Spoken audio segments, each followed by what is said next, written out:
NH투자증권 투자 로그인과 함께하는 투자 읽어드립니다. 저는 성신여자대학교 서비스 디자인 공학과 교수 이향은입니다.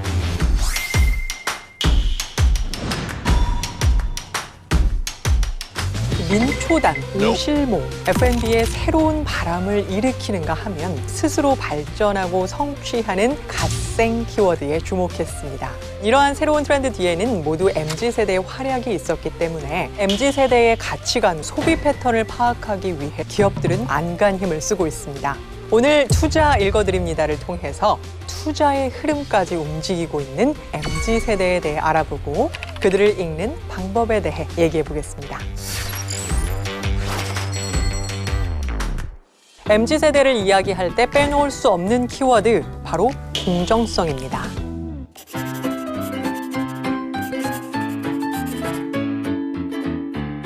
한 온라인 커뮤니티에 이렇게 고민글이 올라왔습니다.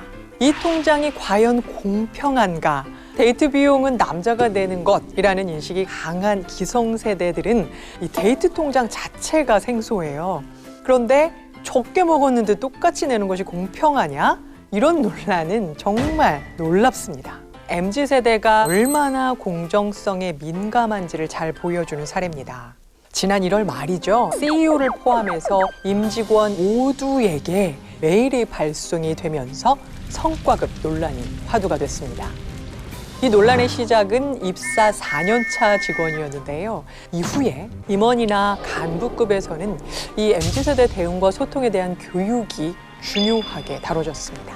이 난장이가 쏘아올린 작은 공은 2030 세대가 주도하는 새로운 사무연구직 노조의 탄생까지 요인했습니다. 입사 4년 차가 총대를 메고 1년에서 5년 차들이 힘을 보탠 결과다.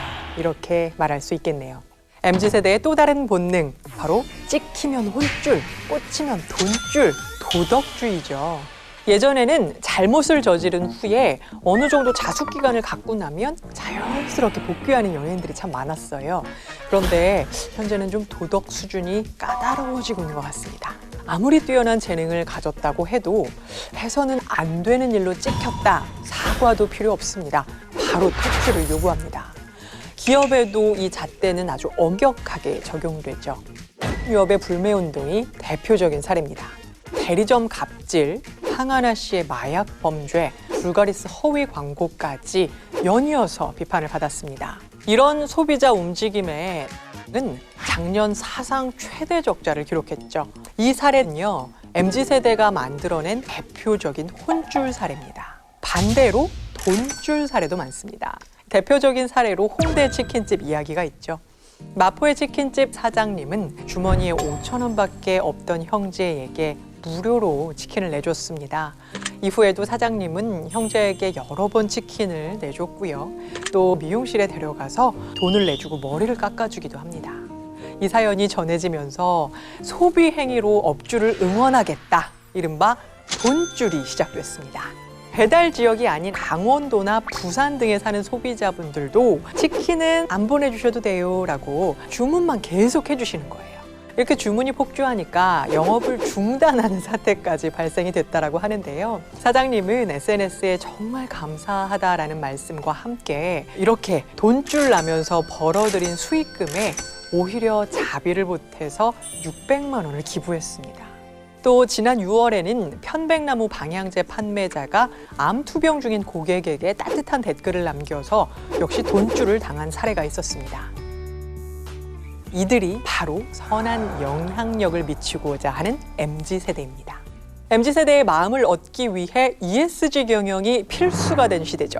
개인 용기를 가지고 가면 거기에다가 샴푸나 세제 등을 담아서 무게 단위로 판매하는 제로 웨이스트숍 열풍도 일고 있고요.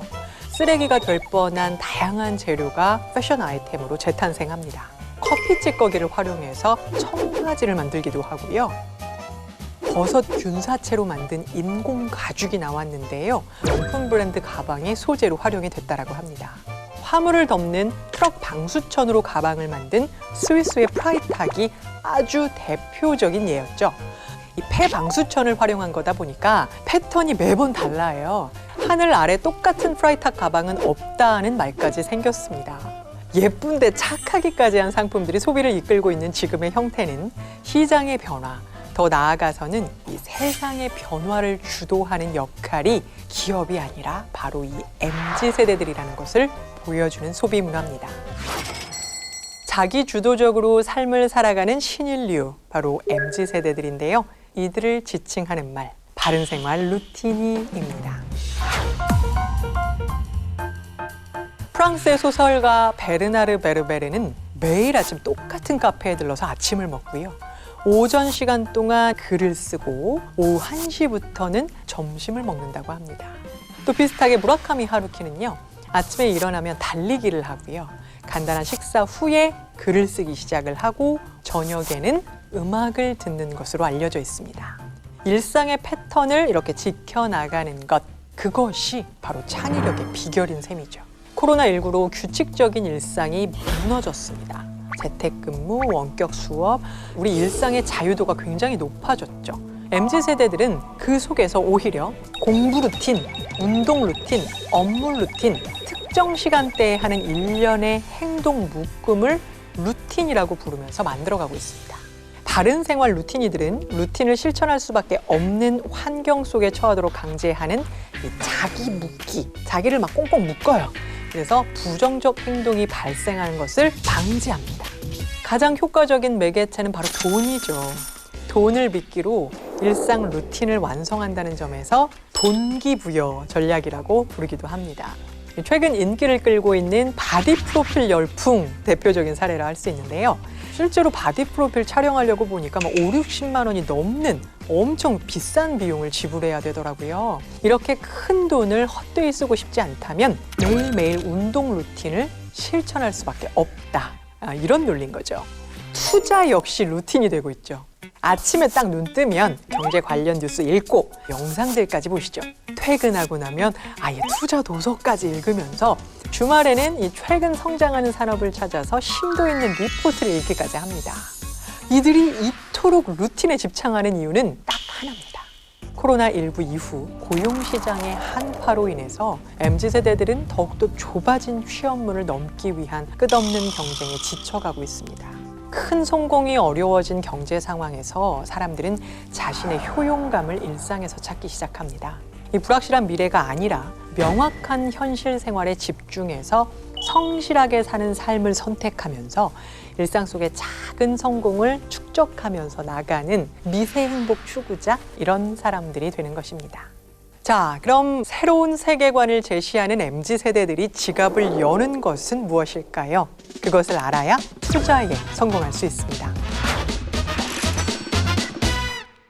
MZ세대와 기성세대의 차이점 중 가장 큰 것은 자산입니다. 기성세대의 자산이 자본이라면 MZ세대의 가장 큰 자산은 바로 시간과 체력입니다. 소셜미디어를 통해서 소통하는 시대에서는 돈만 주면 누구나 살 수 있는 비싼 사치품보다 희소한 상품을 알아볼 수 있는 눈, 그리고 그거를 손에 넣을 수 있는 능력이 그 무엇보다 중요해졌습니다. 그 능력을 바로 득템력이라고 부르기로 합니다. 득템력에는요, 3가지 전략이 있습니다. 우선 원하는 것을 얻기 위해서 일단 줄 서고 기다리는 겁니다. 오픈런을 마다하지 않고 밤샘 줄서기에 텐트가 동원되기도 하죠. 운으로 쟁취하는 전략이 2번째 전략인데요. 수량이 한정된 제품들은요, 구매 자격 자체가 안 주어져요. 그래서 추첨을 통해서 래플에 수많은 사람들이 몰리게 되죠. 마지막 전략은 득템하고 싶다는 간절함을 증명하는 건데요. 브랜드에서 원하는 구매 금액을 채우고 정말 많은 방법들을 동원해서 득템하기 위해 머리를 쓰고 고민을 합니다. 득템력이 중요해진 이유 중에서는 사치의 대중화로 높은 가격보다 획득의 어려움이 차별화의 기호가 됐다는 점을 가장 눈여겨봐야 합니다.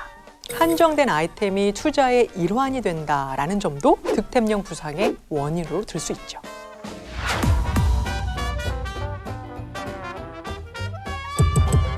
득템력은 자본주의 시장의 논리가 바뀌고 있다는 것을 의미합니다. 소비자의 관심을 사로잡는 기업이 소비의 신권력인 득템력 시대에서 성공할 것입니다. MZ세대들은 좋아하면 삽니다. 좋아하는 것은 남들과 다르고 나에게 어울리는 겁니다. 이로 인해서 제조자가 생산을 해서 유통업자가 판매를 하면 소비자가 구매하는 시장의 패러다임이 변하고 있습니다. 초기 인플루언서들이 기성 제품을 판매하거나 아니면 그 리뷰하는 것, 거기에 좀 집중하던 트렌드가 요즘에는 스스로 기획하고 제조하고 마케팅하고 영업하고 전반의 과정을 다 총괄하는 퍼스널 브랜딩 트렌드로 진화한 것입니다. 이런 소비자 주도 유통 과정을 동료 소비자들의 좋아요, 좋아요, 좋아요, 좋아요에서 출발한다는 의미에서 라이크 커머스라고 부르겠습니다. 예를 들면 29세 직장인 A씨는요, 뷰티 크리에이터가 만든 화장품으로 스킨케어를 하고 출근을 했어요. 점심에는요, 푸드 유튜버가 출시한 햄버거로 점심을 먹어요.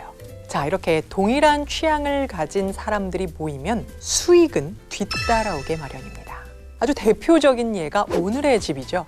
유저들의 컨텐츠, 커뮤니티와 커머스, 이 모두가 유기적으로 결합된 독창적인 서비스입니다.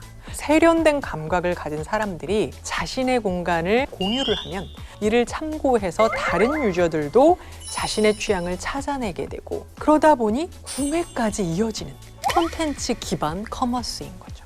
라이크 커머스가 유통 패러다임의 격변을 예고하고 있습니다. 구조적 개혁이라는 면에서도 의미가 있지만 소비 가치의 변화를 근원적으로 주도하고 있다는 점에서 더욱더 주목해야 합니다.